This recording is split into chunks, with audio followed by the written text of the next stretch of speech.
How to change the date and time on Android. What is up everyone? In this tutorial, I'm going to show you how you can easily change your date and time on Android. So the very first thing you want to do is open up your settings menu.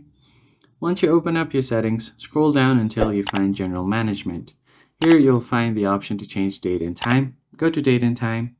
And then from here, you need to first turn off the automatic date and time because it's going to go ahead and scan your automatic time zone and scan your network. So you just basically turn this one off. Now you can just change your date. I'll just go ahead and change it to September 21st. Tap on done. Now if you just scroll down here, as you can see here, the date has been changed to Sunday 21st September.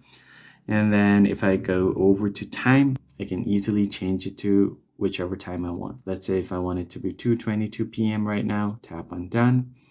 The time has also changed to my swipe here. The time is 2:22 p.m.